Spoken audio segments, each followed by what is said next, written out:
as the three-day break with the Australia Day in the middle is upon us, the Prime Minister Anthony Albanese, he decided today to turn up at the National Press Club in Canberra to deliver what was promised to be his set piece setting Australia up for an election sometime over the next 4 months.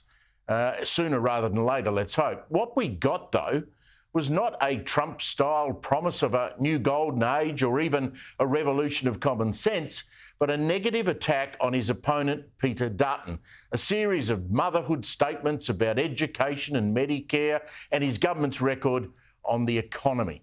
There was one big promise that had already been leaked to the media. That's more money for apprentices. That was reported this morning. But as the building industry pointed out this morning, that wouldn't do a thing for the current housing crisis. An apprentice takes years to end up being an actual builder. Now, Prime Minister Albanese refused to address the issue of broken promises around the price of electricity, and he dodged criticism of his party's action on anti-Semitism. Look, it was a pretty ordinary speech, and he improved slightly, I guess, when it came to questions.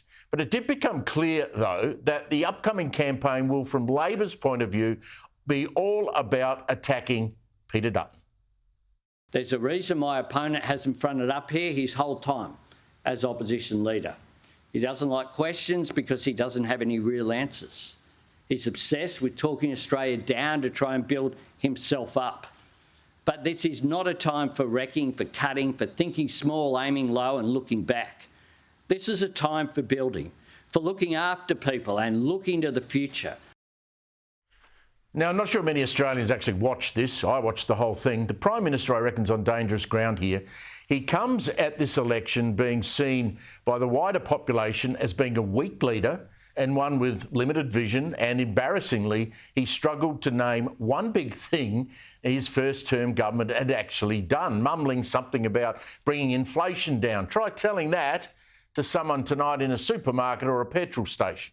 Sadly, and I genuinely mean this, sadly, because I want strong leadership, but the Prime Minister seems to me to be stuck in the Canberra bubble and happy to actually be there. Now, he will have to, at some stage, I believe, address the national argument around energy and not simply stand up there and say sun and wind are great and nuclear is bad. We're building new energy to bring bills down now. Their nuclear fantasy means pressing the pause button for 20 years and then funding the most expensive form of new energy on the planet. How can he pretend his renewable plan is going to bring energy prices down? It's going to be more expensive. And when the questions actually got tough today, he didn't really have an answer. Before the last election, you spoke about restoring integrity and responsibility to politics. On 3 issues, your government's leadership in response to anti-Semitism, Labor's promise to reduce power prices by $275 by 2025 this year, and your decision to proceed with the Indigenous voice referendum despite expectations it would fail amid a cost of living crisis. Will you own up to getting these issues wrong or acknowledge that mistakes were made? I came to the National Press Club on multiple occasions. I'd begin by reaffirming the commitment that Labor had to Indigenous recognition in our Constitution. John Howard promised Indigenous recognition in our Constitution. So that was something that had been around for a very long period of time. Pretty sure that didn't answer the question. Anyway, if this was supposed to be a rousing campaign call to battle for those ministers that were sitting in the audience in that room today, well, good luck. If it was supposed to deliver a cracker quote that will dominate the media tonight and tomorrow, I'm sorry, that speech is going to disappear very quickly.